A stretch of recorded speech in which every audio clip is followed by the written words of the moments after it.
नमस्कार, आदाब, सलाम। कैसे हैं आप सभी? आशा करता हूँ अच्छे होंगे, स्वस्थ होंगे, मस्त होंगे और अपने पढ़ाई में व्यस्त होंगे। तो चलिए, स्वागत करता हूँ आपका अपना यूट्यूब चैनल मैथ अड्डा सारण में। आज हम देखने वाले हैं दी प्लेटफॉर्म का ग्रुप डी का जो वॉल्यूम 4 आया है, ग्रुप डी का वॉल्यूम 4 आया है। इसका मैथ का सेट नंबर 1 करने वाले हैं। क्या करने वाले हैं? मैथ का set number 1। GK plus GS का सेट 1 जो है अपलोड कर दिया हूँ। अगर आपने नहीं देखा है तो जाके देख सकते हैं, और इसका मैं सेपरेट जो है प्लेलिस्ट बना दूंगा। तो चलिए, अगर आप हमारे चैनल पर नए हैं तो चैनल को सब्सक्राइब कर लीजिए, साथ ही साथ बेल आइकन को दबा लीजिए, ताकि हम कोई वीडियो अपलोड करें उसका नोटिफिकेशन आप सभी को मिलता रहे। और आप सभी से हाथ जोड़ के निवेदन है कि अपने इस भाई को सपोर्ट जरूर करें। तो चलिए, बिना टाइम वेस्ट के क्लास को शुरू करते हैं। बहुत ज़्यादा हम टाइम वेस्ट नहीं करेंगे, और आज का पहला क्वेश्चन जो है हम देखते हैं। आज का पहला क्वेश्चन है कि ब्याज की गणना वार्षिक और अर्धवार्षिक चक्रवृद्धि आधार पर करते हुए 8% प्रति वर्ष की दर से एक वर्ष के लिए 24,000 पर चक्रवृद्धि ब्याज के बीच का अंतर क्या हो जाएगा? वार्षिक और अर्धवार्षिक दोनों बोला गया है। अगर हम यहाँ पे देखें, रेट कितना दिया गया है जी? 8% वार्षिक है। अगर हम देखेंगे रेट में चेंज, अगर देखेंगे आर एन लिख देते हैं, यानी कि रेट न्यू। अगर अर्धवार्षिक लेंगे तो रेट क्या हो जाएगा? 8/2 यानी कि 4% हो जाएगा। और समय की बात की जाए तो टाइम 1 वर्ष था, अर्धवार्षिक करेंगे तो 6 महीना पे लगेगा, तो टाइम कितना हो जाएगा? 2 वर्ष हो जाएगा। बात को समझिएगा। अब रेट कितना है जी? 4% है। 4% को 2% में सीआई में बदलते हैं तो 4 दूनी 8, ये क्या हो जाता है? दुगना हो जाता है। 4 दूनी 8, और दशमलव देके इसका स्क्वायर कर देते हैं तो 8.16% हो जाता है। बात को समझिएगा। या इसको अगर हम सक्सेसिव में लिखें तो सक्सेसिव क्या होता है? सक्सेसिव में लिखते हैं x plus y plus x y बटे में 100। और उसमें 2 साल के लिए देखेंगे तो 4 प्लस 4 प्लस 4 गुना 4 बट्टा में 100, 4 4 8, ये क्या हो जाएगा? यहाँ से आ जाएगा 8.16%, ऐसे भी आ जाएगा। अब देखिए, एक साल में अगर रेट 8% है, एक साल की बात की जाए, 2 साल की बात, यानी कि ईयरली यहाँ देखेंगे। अगर हम देखें ईयरली में रेट 8% है। हाफ ईयरली की बात की जाए तो हाफ ईयरली में रेट कितना है? 8.16 है। तो अंतर कितने का हो रहा है? यहाँ पे देख रहे हैं 0.16% का अंतर हो रहा है। कितना हो रहा है? 0.16% का अंतर हो रहा है। कुछ नहीं करना है, 24,000 जो प्रिंसिपल दिया है ना, 24,000 का 0.6% निकाल दीजिए, यानी कि 0.16% का यहाँ आ जाएगा 2 जीरो से 2 जीरो काट दीजिए, 2 जीरो से 2 जीरो कट जाएगा। अब 240 को 0.16 से जब गुना करेंगे तो ये आ जाएगा आपका 38.4 रुपीज़ के, यानी कितना का अंतर आ जाएगा? 38 रुपीज़ 4 रुपया के अंतर आ जाएगा। तो ऑप्शन बी क्या हो जाएगा? आप चलिए दूसरा क्वेश्चन देखते हैं। दूसरा क्वेश्चन कह रहा है कि 42 घोड़े 47 दिन में 270 किलोग्राम मकई खाते हैं। यदि केवल 21 घोड़े हैं तो 300 किलोग्राम मकई कितने दिन तक चलेगा? बात को समझिएगा। ये फॉर्म M1 D1 H1 बट्टा W1 वर्क 1 कह सकते हैं M2 D2 H2 बट्टा में W2, यानी कि मैन डे आवर बट्टा में वर्क, यानी कि आदमी का काम कितना दिन आवर बट्टे में W है। अब देखिए, 42 घोड़ा है, 27 दिन में 270 किलोग्राम मकई खाता है। तो देखा जाए 21 घोड़ा है, कितना दिन में 300 किलोग्राम मकई खाएगा? काम खत्म है। काट पीट करना है, काट पीट कर देते हैं। काट पीट करेंगे तो देखते हैं 1 जीरो से 1 जीरो कट जाएगा, 3 से कट जाएगा 10 बेर में, 3 से कट जाएगा 9 बार में, 9 3 27, 3 7 21, 7 6 42, 10 6 60, x का मान कितना आ जाएगा? 60। कितना दिन चलेगा? 60 दिन तक। तो ऑप्शन सी क्या हो जाएगा? आपका सही उत्तर हो जाएगा। चलिए अगला क्वेश्चन देखते हैं। Question number 3। क्वेश्चन नंबर 3 कहता है कि निम्नलिखित तालिका एक कॉलोनी में विभिन्न आयु समूह के निवासियों की संख्या को दर्शाती है। तालिका पढ़कर निम्नलिखित प्रश्नों के उत्तर दें। आयु समूह में, आयु समूह निवासियों की संख्या, निवासियों की संख्या। अब देखिए आयु समूह कितना है, 0 से 15 तक, 15 से 30, 30 से 45, 45 से 60, 60 से 75, 75 से 90। निवासियों की संख्या कितनी है, 50, 60, 80, 60, 30 और 20। अब देखिए इसका जो मध्य बिंदु होगा वो क्या होगा, मध्य बिंदु, यानी कि हम कह सकते हैं इसे xi लिख देते हैं, इसे क्या लिख देते हैं, xi, यानी कि मध्य बिंदु। अगर हम मध्य बिंदु देखें 0 और 15 का मध्य बिंदु क्या हो जाएगा, इसका आधा हो जाएगा, कितना हो जाएगा, 7.5। अगर ये आपका fx है, ये xi हो गया। 15 30 कितना हो जाएगा, 45, 45 बट्टे में 2 करेंगे, ये हो जाएगा 22.5। 45 30 और 45 कितना हो जाएगा, 75, 75 बट्टा 2 करेंगे तो 75 बट्टा 2 आपका आ जाएगा 37.5। 45 और 60 का देखेंगे तो 105 बट्टे में 2, 105 बट्टे में 2 यानी कि ये आपका आ जाएगा 52.5। 60 और 75 का योग देखेंगे ये आपका 135 बट्टे में 2, 135 बट्टे में 2 यानी कि ये कितना आ जाएगा, 62.5 आ जाएगा, ये आ जाएगा 62.5। 75 और 90 के देखेंगे तो 165 बट्टे में 2 यानी कि ये आपका आ जाएगा 82.5। अब देखिए क्या करना है, ये fx है, ये x है, ये fx इंटू xi का मल्टीपल पर करना है। क्या करना है, इसका मल्टीपल पर। अब इसका और इसका मल्टीपल करेंगे तो ये आपका कितना आ जाएगा, ये तो अगर इसे 10 कर दे तो 75, 75 5 कितना आ जाएगा, 50, 25 के 5 हाथ में 2, 50 25 के 5 हाथ में 2, 5 7 35, 2 37, 375। ये 225 हो गया तो 6 से कर देंगे, 6 5 30 के 0 हाथ में 3, 6 दूना 12 3 15 के 5 हाथ में 1, 6 दूना 12 1 13 यानी कि ये आपका 1350 हो गया। ये 375 हो गया तो 8 से गुना कर, 8 5 40 के 0 हाथ में 4, 8 7 56 4, 60 के 0 हाथ में 6, 8 3 के 24 6 30 यानी कि ये 3000 हो गया। ये 6 से 52.5 यानी कि ये 525 को 6 से गुना कर देंगे तो 6 5 30 के 0 हाथ में 3, 6 दूना 12 3 15 के 5 हाथ में 1, 6 5 30 और 1 3150 हो गया। ये 625 को 3 से गुना करेंगे, 3 5 15 के 5, 3 5 15 के 5 हाथ में 1, 3 दूनी 6 1 7, 6 3 18। ये आपका हो गया 825, गुना कर दीजिए, 2 5 10 के यानी कि ये हो जाएगा 1650। कितना हो गया, 1650। इसका जो कर दीजिए 0, 6 5 11 8 19 6 25, 3 28 2 30 यानी कि ये आपका हो गया 300। इसका योग कर देंगे 5 5 10 के 0 हाथ में 1, 7 1 8, 8 5 13, 5 18, 7 25, 5 30 के 0 हाथ में 3, 3 3 6, 3 9, 9 1 10, 10 18, 6 24 के 4, 18 6 24 के 4 हाथ में 2, 2 1 3, 3 3 6, 3 9 1 10 11, 11,400। प्रश्न हमसे पूछ रहा है, प्रश्न में पूछ रहा है निवासियों की माध्य आयु क्या है, वर्ष के निकटतम 1 दशमलव स्थान तक ज्ञात कीजिए। माध्य आयु की बात की जाए तो कुछ नहीं करना है, 11,400 को 300 से भाग दीजिए, 2 से तो जो 2 जीरो से 2 जीरो कट गए, यहाँ तितरी के 9, तितरी का 9 3 8 24 यानी कितना आ गया, 38 आ गया।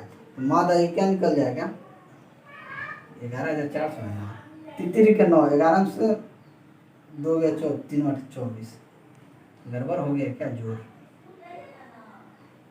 यही होगा 38 का, यानी 38 के आसपास ही आएगा। तो ऑप्शन बी क्या हो जाएगा आपका राइट आंसर। हो सकता है कि गुना भाग में कहीं दिक्कत हो गया, लेकिन होगा ही ऐसे ही, ठीक है। आप ऐसे ही निकालिएगा। आयु सीमा इन दोनों के बीच का अंतर 200, इन दोनों को जोड़ के 200 भाग दीजिएगा, ये एक सही आएगा। इन दोनों को जोड़ के 200 भाग दीजिएगा, ये आएगा। इन दोनों को जोड़ के 200 भाग दीजिएगा, ये आएगा।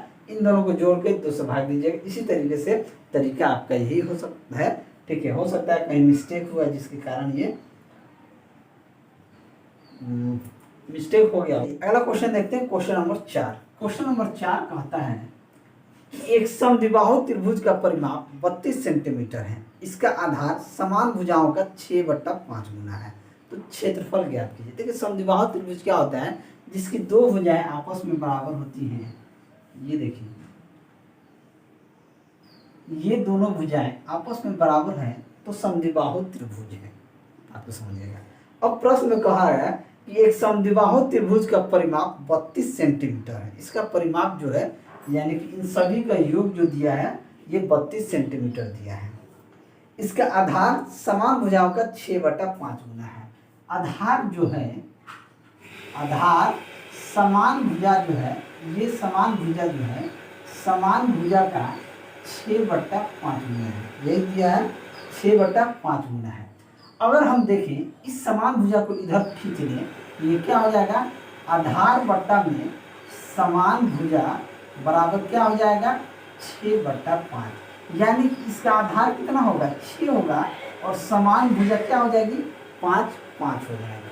अगर यहाँ से एक लंब डाल दें, इस पे ये लंब डाल दें, ये दोनों भुजा क्या हो जाएगा, इन दोनों भुजाओं को बराबर कर देगा, तो ये 3 होगा, ये 3 होगा। बात को समझिएगा। अगर हम इसे वैल्यू में दे दें, इसे 5x कर दें, इसे भी 5x कर दें, तो ये कितना होगा 6x, यहाँ से यहाँ तक 6x होगा, ये कितना होगा 3x और 3x ही होगा। तो इस वैल्यू का मान हम पाइथागोरस थ्योरम से इस h का मान हम निकाल सकते हैं, बिल्कुल निकाल सकते हैं। पाइथागोरस का फॉर्मूले से हम निकाल देंगे, कर्ण स्क्वायर बराबर क्या होता है लंब स्क्वायर प्लस आधार स्क्वायर। अगर हमको लंब स्क्वायर निकालना है तो इस कर्ण का स्क्वायर माइनस इस आधार का स्क्वायर कर देने का मतलब क्या निकल के आ जाएगा 5 का स्क्वायर माइनस 3 का स्क्वायर, 5 का स्क्वायर 25, 3 का स्क्वायर 9, यानी कि √16 यानी कि 4। इसका मान कितना निकल के आ जाएगा 4 आ जाएगा, यानी कि 4x मान लीजिए वो 4x हो गया। अब हमसे बोला गया है कि इन सभी का योग जो है इसका परिमाप कितना दिया है, त्रिभुज का परिमाप हमारे पास कितना दिया है 32 सेंटीमीटर, यानी कि 6x 5x 5x का वैल्यू दिया है, 6x 5x प्लस 5x का वैल्यू कितना दिया है 32, 6 5 11 5 16, 16x का वैल्यू अगर 32 है तो x का वैल्यू कितना हो जाएगा 2। जब x का मान 2 आ गया तो ये कितना हो जाएगा, ये हो जाएगा 12, ये हो जाएगा 6, ये हो जाएगा 6, ये हो जाएगा 10, ये हो जाएगा 10 और ये 4x है तो ये कितना हो जाएगा 8 हो जाएगा। बात समझिएगा। अब त्रिभुज का क्षेत्रफल क्या होता है, त्रिभुज का क्षेत्रफल जो होता है वो होता है 1/2 आधार गुने ऊंचाई। क्या होता है 1/2 आधार गुने ऊंचाई। अगर हम इसका क्षेत्रफल देखेंगे तो आधार कितना है हमारे पास, आधार है 12, ऊंचाई कितना है 8, 2 चौके 8, 12 चौक 48। त्रिभुज का क्षेत्रफल कितना आ जाएगा 48 सेंटीमीटर स्क्वायर आ जाएगा। तो ऑप्शन ए क्या हो जाएगा आपका सही उत्तर हो जाएगा। चलिए अगला क्वेश्चन देखते हैं, क्वेश्चन नंबर 5। क्वेश्चन नंबर 5 कहता है कि 3 दोस्त ए बी सी ने 5:10:12 में एक व्यापार में निवेश किया। 6 महीने बाद सी ने अपने आधी पूंजी निकाल ली और 1,48,000 के कुल लाभ में सी द्वारा अर्जित लाभ क्या होगा। 3 दोस्त है, ए है, बी है, सी है। तीनों दोस्त ने 5:10:12 के अनुपात में एक पूंजी में निवेश किया। 6 महीने बाद सी ने अपनी आधी पूंजी निकाल ली। अब देखिए, अब ये जो है कितना दिन के लिए पूंजी लगाया थी 1 साल के लिए, यानी कि 12 महीने के लिए। बी जो है कितना दिन के लगाया अपना पूंजी 12 महीने के लिए।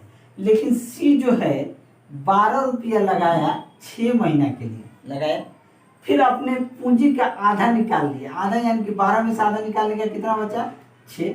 अब ये 6 रुपये कितना दिन लगाए 6 महीना। अब चलिए 12 5 60, 12 दहा 120, या कह सकते हैं 12 6 72 और 6 का 36, कितना हो जाएगा 6 2 8 108। अब देखिए इसे काट देंगे तो 12 5 60, 12 दहा 120, 12 9 108, कितना हो जाएगा 5:10:9 का अनुपात हो गया। अब कितना पैसा इन लोगों को मिला 1,48,000 रुपया मिला।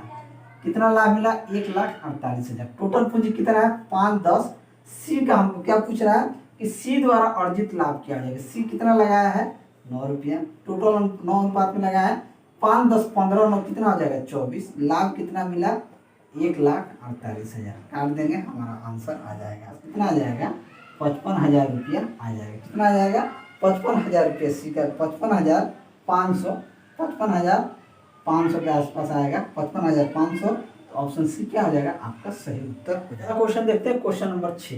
क्वेश्चन नंबर 6 दिया गया है कि दिए गए समीकरण में x का मान ज्ञात कीजिए। x का मान ज्ञात करना है। समीकरण दिए √121 28 माइनस x बराबर √129 माइनस √64। दोनों तरफ वर्ग कर देंगे तो रूट से रूट हट जाएगा। यहाँ क्या बच जाएगा 128 माइनस का x बराबर 129, ये √64 है तो क्या हो जाएगा 8 हो जाएगा। ये आपका 8 हो गया। ठीक है, अब देखिए 129 इधर है, इसको उधर भेज देंगे या इसको इधर लेके आ जाएंगे। 129 में से 8 जाएगा कितना हो जाएगा 121, यानी कि 128 माइनस 121 बराबर x। तो x का मान क्या हो जाएगा 7। x का मान क्या निकल के आ गया 7 निकल के आ गया। तो ऑप्शन बी क्या हो जाएगा आपका सही उत्तर हो जाएगा। अगला प्रश्न क्वेश्चन नंबर 7। क्वेश्चन नंबर 7 कहता है कि संख्या a और b और c और d के औसत क्रमशः 9 6 4 है औसत। तो a और d का औसत क्या हो जाएगा। औसत क्या होता है सभी संख्याओं का योग बटा सभी संख्या। अब देखिए a प्लस b का जो औसत है वो कितना है 9 है, b प्लस c का जो औसत है वो 6 है, और c प्लस d का जो औसत है वो कितना है आपका 4 है। तो a प्लस बी का मान यहाँ से कितना आ जाएगा a प्लस बी का मान आ जाएगा 18, b प्लस सी का मान आ जाएगा 12, c प्लस d का मान आ जाएगा 8। अगर इसे समीकरण 1 कह दें, इसे समीकरण 2 कह दें, इसे समीकरण 3 कह दें। अगर इन दोनों को योग करते हैं या अंतर करते हैं, इक्वेशन 1 और 2 को निकालते हैं अंतर करते हैं, तो हमारे पास क्या मिलेगा। यहाँ देखिए a प्लस बी बराबर 18 है, b प्लस सी बराबर कितना है 12 है। घटाते हैं तो हमारे पास क्या मिलेगा, घटाएंगे तो ये b कट जाएगा, a माइनस सी बराबर कितना हो जाएगा 18 में से 12 जाएगा 6। अब यहाँ से c और d में देखा जाए, c और d समीकरण 4 इसे हम कह दें, तो c और d का अंतर देखेंगे तो क्या हमारे पास यहाँ निकलेगा c प्लस d, और a माइनस सी देखेंगे, अगर इन दोनों का c प्लस डी कितना है 8 है, और a माइनस सी कितना है 6 है। अगर इन दोनों को जोड़ देखेंगे तो ये c कट जाएगा, यहाँ पर जाएगा a प्लस डी का मान कितना आ जाएगा 8 6 14। a प्लस डी का मान हमारे पास क्या आ गया 14 आ गया। अब हमसे क्या प्रश्न पूछ रहा है a और d का औसत क्या हो जाएगा। a और d का मान अगर 14 है तो a प्लस डी का औसत कितना हो जाएगा, a प्लस डी का जो औसत होगा इसका आधा हो जाएगा यानी कि 7। a प्लस डी का औसत क्या हो जाएगा 7 हो जाएगा। तो ऑप्शन बी यहाँ पे क्या हो जाएगा आपका सही उत्तर हो जाएगा। अगला क्वेश्चन देखते हैं क्वेश्चन नंबर 8। क्वेश्चन नंबर 8 क्या कहता है कि 6 into x y minus y और 8 इंटू एक्स के पावर 4 माइनस एक्स वाई का लघुत्तम समापवर्तक ज्ञात कीजिए, यानी कि एलसीएम ज्ञात करना है। 6xy माइनस वाई, यहाँ से क्या बाहर आ सकता है हम देखते हैं। वहाँ से अगर देखेंगे तो 6xy minus Y, 6xy minus Y, अगर यहाँ से y को कॉमन लेते हैं तो ये कितना हो जाएगा 6y x माइनस का 1। इसे तोड़ सकते, अब देखिए इसे हम क्या तोड़ सकते हैं 2 गुना 3y into x minus y में। अब इसको तोड़ते हैं 8 इंटू एक्स के power 4 y minus x y. अगर हम देखें तो इसे लिख सकते हैं 2 गुना तो 2 दूना 4 दूना 8 ये हो गया। अब एक्स वाई यहाँ अगर इससे कॉमन लेते हैं, एक्स वाई अगर कॉमन लेते हैं तो यहाँ क्या बच जाएगा जी एक्स क्यूब माइनस का 1 बच जाएगा, एक्स क्यूब माइनस का 1 बच जाएगा। अब बात को समझिएगा, यहाँ एक्स वाई बच रहा है तो 2 दूना 4 यानी 8 3 के 24, यहाँ पे -1 है, सॉरी यहाँ क्या है -1 है। अगर हम इसका एलसीएम देख लें तो इसका एलसीएम देखेंगे तो 2 दूना 4 दूना 8 तरीके 24, 2 इसमें कॉमन है तो 2 दूना 4 दूना 8 तरीके 24 x y into x cube. LCM में क्या लिया जाता है, बड़ा वाला चीज दिया, सबसे बड़ा वैल्यू लिया जाता है। तो 24 x y into x minus 1 x cube minus 1 क्या हो जाएगा, इसका सही आंसर हो जाएगा। तो ऑप्शन डी जो होगा वो आपका सही उत्तर हो जाएगा। ठीक है, अगला क्वेश्चन देखते हैं, क्वेश्चन नंबर 9। क्वेश्चन नंबर 9 क्या कहता है कि एक व्यक्ति ने स्कूटर से 245 किलोमीटर की दूरी 7 घंटे में तय किया। यदि वह इलेक्ट्रिक साइकिल की स्कूटर की चाल के 3/7 चाल से चलाए तो 4 घंटे में कितनी दूरी तय करेगी। स्कूटर से एक आदमी चला है, बात को समझिएगा, 245 किलोमीटर 7 घंटा में। चाल निकालेंगे ना, चाल बराबर क्या होता है, दूरी बट्टे में समय।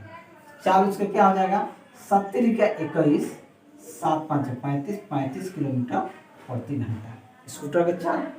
अब कह रहा है कि इलेक्ट्रिक साइकिल से, अगर वो इलेक्ट्रिक साइकिल को स्कूटर की चाल के 3/7, स्कूटर की चाल कितना है 35, उसका 3/7 से चल 7 5 35, 5 3 15 किलोमीटर प्रति घंटा चलेगा। तो 4 घंटा में कितना चलेगा जी, 15 चौके 60, 15 के चाल से 4 घंटा चलिएगा तो कितना चलिएगा 60 किलोमीटर, ये आप चल पाइएगा। तो ऑप्शन कौन से हो जाएगा, ऑप्शन सी आपका राइट आंसर हो जाएगा। अगला प्रश्न, क्वेश्चन नंबर 10। क्वेश्चन नंबर 10 कहता है कि ए एक कार्य को 18 दिन में करता है और ए और बी एक साथ कार्य करते हुए उसी कार्य को 8 दिन में करते हैं, जबकि बी और सी एक साथ कार्य करते हुए उसी कार्य को 6 दिन में करते हैं। तो ए बी और सी एक साथ कार्य करते हुए उसी कार्य को कितना दिन में कर सकते हैं, 18 8 6। इसका एलसीएम कितना हो जाएगा, 72। इसका एलसीएम ले लीजिए, एलसीएम 72 लेंगे तो ए की क्षमता जो है ये क्या हो जाएगी, 18 चौक 72 4, ए प्लस बी की क्षमता हो जाएगी 8 9 72 9, बी और सी की क्षमता हो जाएगी 72/6 यानी कि 12। ए का 4 है, ए प्लस बी का 9 है, बी प्लस सी का 6 है। अब देखिए ए की क्षमता 4 है तो यहाँ से अगर हम बी की क्षमता निकाल लें, अगर ये 4 है तो बी की क्षमता यहाँ कितनी होनी चाहिए, 5 होनी चाहिए, क्योंकि दोनों मिल के काम करता है। अगर बी का यहाँ 5 है तो सी का यहाँ कितना हो जाएगा 7। अब ए प्लस बी प्लस सी का अगर क्षमता देखें तो 4 + 5 + सी का 4, 5 4 9 7 16, 16 के क्षमता से इस 72 काम को कितना दिन में करेगा, 72/16 में, 8 दूनी 16 8 9 72, यानी कि 4.5 घंटा में इस काम को क्या कर देगा लोग, खत्म कर देगा लोग। तो ऑप्शन डी क्या आ जाएगा आपका सही। चलिए अगला क्वेश्चन देखते हैं, क्वेश्चन नंबर 11। क्वेश्चन नंबर 11 कहता है कि सरल कीजिए कि √6 - 2√3 का होल स्क्वायर। इसका मान हमसे पूछा गया क्या है, ये a - b का होल स्क्वायर है। a - b का होल स्क्वायर क्या होता है, a² + b² माइनस का 2ab होता है। खोल दीजिए, √6 का होल स्क्वायर प्लस 2√3 का होल स्क्वायर माइनस 2 गुना √6 इंटू 2√3। √6 का स्क्वायर 6 हो जाएगा, 2 दूनी 4, ये क्या हो जाएगा, इसके स्क्वायर करेंगे 2 दूनी 4 और ये 3 कितना हो जाएगा 12, माइनस 2 2 दूनी 4 और √6 और √3 क्या हो जाएगा √18। ये क्या हो जाएगा, क्या हो जाएगा 12 6 18 माइनस 4√18, 4√18 जो है इसे लिख सकते हैं 3 गुना 2, 3 बाहर आ जाएगा तो 3 चौके कितना हो जाएगा 18 माइनस 12√2, क्या हो जाएगा 18 माइनस 12√2, यानी कि ऑप्शन डी आपका राइट आंसर हो जाएगा। अगला प्रश्न, क्वेश्चन नंबर 12। क्वेश्चन नंबर 12 कहता है कि 2 अंकों की संख्या इस प्रकार है कि इनके अंकों का योग 9 होता है। जब उन्हीं अंकों वाली संख्या को व्युत्क्रमित किया जाता है तो प्राप्त संख्या को मूल संख्या से घटाने पर अंतर 27 होता है। तो मूल संख्या क्या हो जाएगी। अब देखिए सिंपल सा चीज़ है, इसे देख के डायरेक्ट आंसर दे सकते हैं। 6 5 11, 9 आना चाहिए, 6 7 13, 9 6 15, 6 3 9, यानी कि 63 जो है इन दोनों का जो कितना हो जाएगा 63, 6 3 9 होगा। इन दोनों को पलट दीजिए तो कितना हो जाएगा, ये 36 हो जाएगा। 13 में से 6 जाएगा 7, 5 में से 3 जाएगा। देखिए अंतर क्या है, 27 आ रहा है। तो ऑप्शन डी यानी कि 63 ही आपका राइट आंसर हो जाएगा। इस तरह के प्रश्न को आप इस तरीके से ही सॉल्व करेंगे। चलिए अगला क्वेश्चन देखते हैं, क्वेश्चन नंबर 13। क्वेश्चन नंबर 13 कहता है कि y बराबर 3 प्लस 2√2 है, तो रूट वाई का मान क्या होगा। थोड़ा सा कंसेप्चुअल क्वेश्चन है। इस चीज को देखिए, इस तरह के प्रश्न को आप फाइंड आउट करने के लिए जिसके मल्टीपल में है ना, इस चीज को आपको देखना होगा। ये जो फॉर्मेट होता है ना, ये 2AB के फॉर्मेट में होता है। बात को समझिएगा, ये बहुत इंपॉर्टेंट चीज है, आपको ये समझना होगा। ये जो फॉर्मेट होता है 2 पे 2 गुना √2 यहाँ पे आया है, तो ये 2AB के फॉर्मेट में, बात को समझना होगा। अब देखिए जब फॉर्मेट देखेंगे तो यहाँ हम लिख सकते हैं y बराबर 2 + 1 + 2√2 लिख सकते हैं, बोलिएगा लिख सकते हैं। तो y बराबर अगर हम इसे लिख देंगे √2 का होल स्क्वायर प्लस 1 का होल स्क्वायर प्लस 2√2 × 1 लिख सकते हैं। थोड़ा सा कंसेप्चुअल है, समझना होगा। √2 का स्क्वायर कीजिएगा तो 2 आएगा, 1 का स्क्वायर 1 कीजिएगा। 2AB में यहाँ तोड़ दिए 2 गुना √2 × 8 टूट गया। तो y का मान यहाँ से क्या आ जाएगा, ये आएगा √2 + 1 का होल स्क्वायर। अगर आप यहाँ से रूट लेते हैं तो यहाँ से रूट हट जाएगा, यानी कि √2 + 1 आ जाएगा। क्या हो जाएगा, √2 + √y का मान जो होगा, √y का मान √2 + 1 हो जाएगा, जो कि ऑप्शन बी है। तो ऑप्शन बी आपका राइट आंसर हो जाएगा। क्वेश्चन नंबर 14 कहता है कि log b base a into log c base b into log a base c का मान क्या होगा। देखिए एक चीज याद रखिएगा, अगर log बेस a b है तो इसे हम कहते हैं log b बट्टा में log a। ये चीज इंपॉर्टेंट चीज है, इसको आप ध्यान रखिएगा। तो यहाँ हम क्या लिख सकते हैं, यहाँ लिख सकते हैं log a बट्टा log b गुना यहाँ log b बट्टा log c लिख सकते हैं, और यहाँ लिख सकते हैं log c बट्टा log a। ये log c कट गया, log b कट गया, log a कट गया, यानी इसका मान क्या निकल के आ गया, तो इसका मान 1 निकल के आ गया। तो ऑप्शन सी जो होगा वो आपका सही उत्तर हो जाएगा। Question number 15। क्वेश्चन नंबर 15 कहता है कि त्रिभुज ABC में कोण B 60 डिग्री है, कोण C 40 डिग्री है। ए है, बी है, सी है। कोण B 60 डिग्री, कोण C 40 डिग्री है, तथा यदि I अंततः केंद्र है, मान लीजिए केंद्र है, इसको केंद्र मान लेते हैं, ये I है, तो केंद्र BIC कोण BIC का मान ज्ञात करना। बात को समझिएगा, त्रिभुज के तीनों कोणों का मान कितना होता है, 180 डिग्री होता है, और ये 60 है, ये 40 है, तो ये कितना हो जाएगा, 80 डिग्री होगा। केंद्र पर का कोण जो बना होता है, ये जानते कितना होता है, ये होता है 90 डिग्री प्लस इस कोण का आधा। 90 डिग्री प्लस इस कोण का आधा होता है, यानी कि 80 डिग्री बटा 2, यानी कि 90 + 40 130 डिग्री, यानी इस कोण का मान क्या हो जाएगा, 130 डिग्री हो जाएगा। तो ऑप्शन सी जो होगा वो क्या हो जाएगा, आपका सही उत्तर हो जाएगा। अगला क्वेश्चन नंबर 16। क्वेश्चन नंबर 16 कहता है कि cos थीटा बटा 1 - sin theta plus cos theta बटा 1 प्लस sin थीटा का मान अगर 4 डिग्री है तो थीटा का मान ज्ञात कीजिए। पहले तो 1 - sin a + b a - b, 1 - sin theta into 1 plus sin theta, ये इससे कट गया तो यहाँ क्या हो जाएगा, cos theta into 1 plus sin theta plus ये इसको काट दिया तो यहाँ हो गया cos थीटा इंटू 1 माइनस का sin थीटा। इसका मान कितना हो जाएगा, 4। यहाँ गुना करेंगे तो ये हो जाएगा cos theta plus cos theta into sin theta plus cos theta minus cos theta into sin theta. 1 minus a square minus b square, यानी कि 1 माइनस sin स्क्वायर थीटा। अब देखिए ये और ये वैल्यू कट गया, यहाँ आ गया 2 cos थीटा बटा 1 माइनस sin स्क्वायर थीटा क्या होता है, cos स्क्वायर थीटा होता है।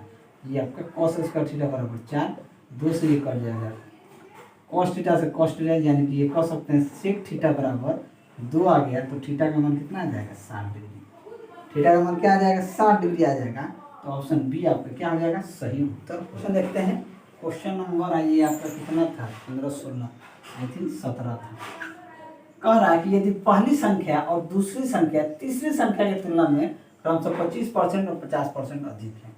पहली संख्या, दूसरी संख्या और तीसरी संख्या, यदि तीसरी संख्या की तुलना में अगर मान लीजिए तीसरी संख्या 100 है तो दूसरी संख्या कितनी हो जाएगी 150 और पहली संख्या 125 हो जाएगी।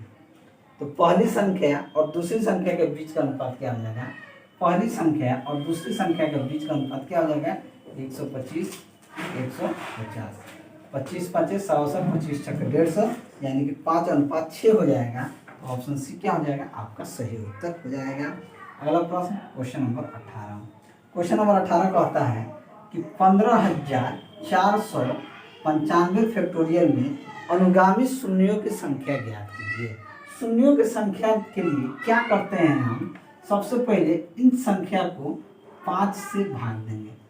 5 3 15, फिर 0 आएगा, पन्नावा 45, पन्नावा 45, पन्नावा 45, 3099। फिर इस संख्या को 5 से भाग देंगे। 5 छक्के 30, 5 छक्के 30, 5 एकम 5, 5 एकम 5, पन्नावा 45, 619। फिर इस संख्या को 5 से भाग देंगे।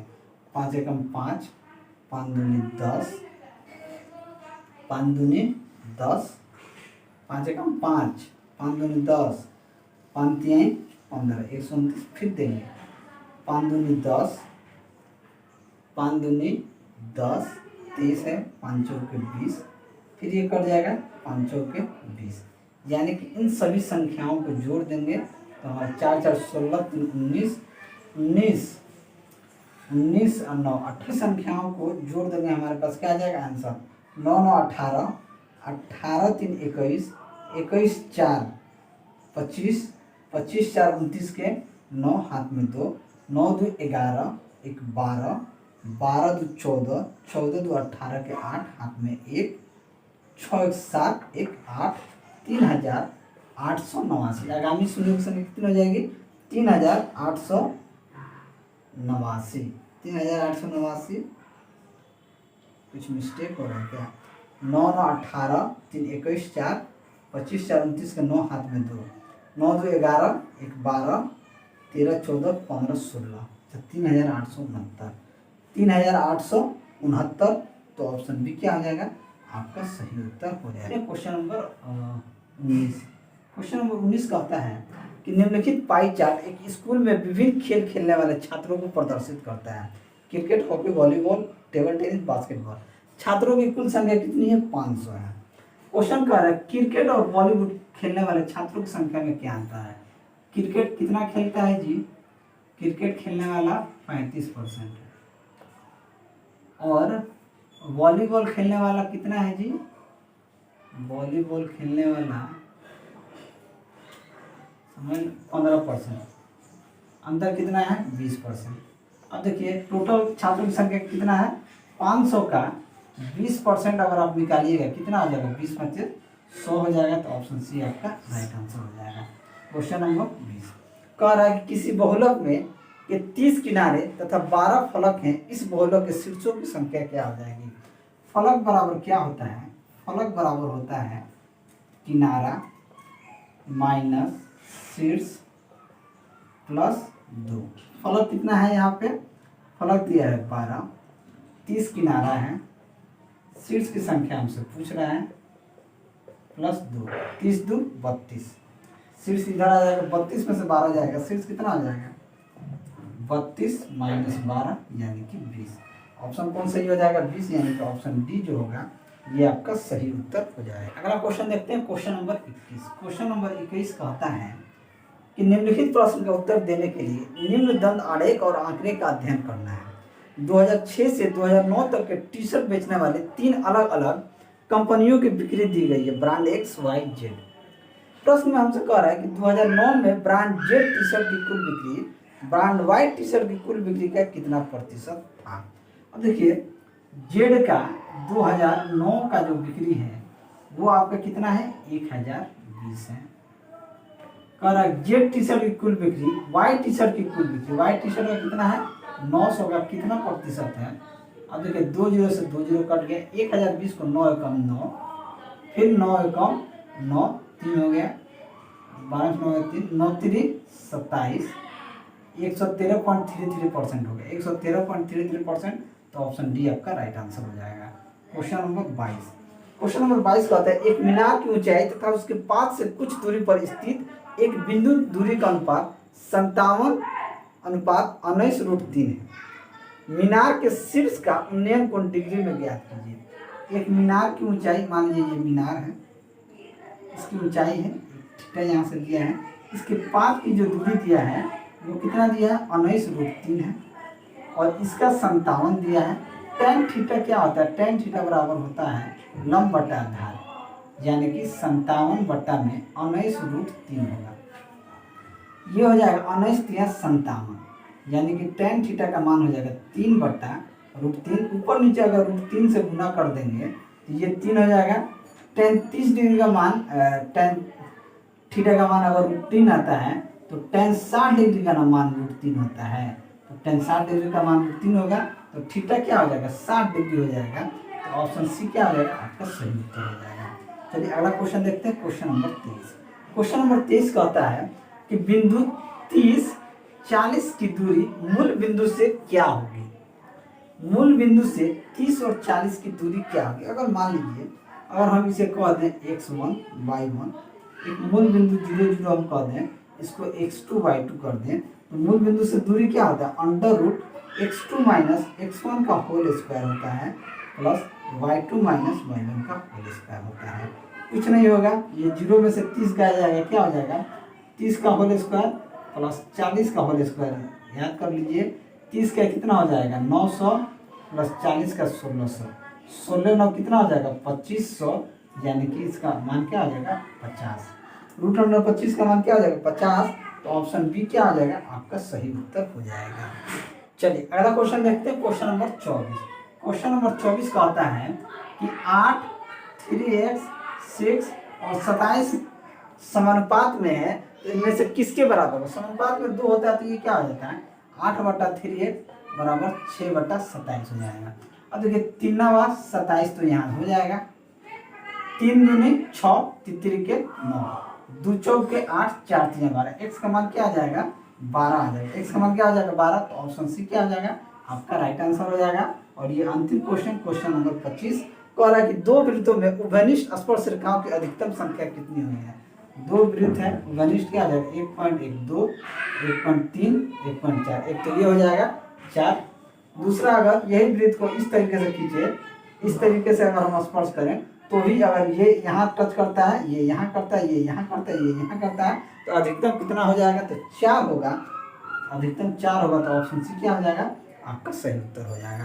तो चलिए अगर आप सभी को मेरा वीडियो अच्छा लगा तो वीडियो को लाइक करें, दोस्तों में शेयर करें। अगर आप हमारे चैनल पर नए हैं तो चैनल को सब्सक्राइब करें। मैं ऐसे ही वीडियो लेकर आपके सामने हाजिर होता रहूँगा। चलिए मिलते हैं अगले वीडियो में, तब तक के लिए जय हिंद।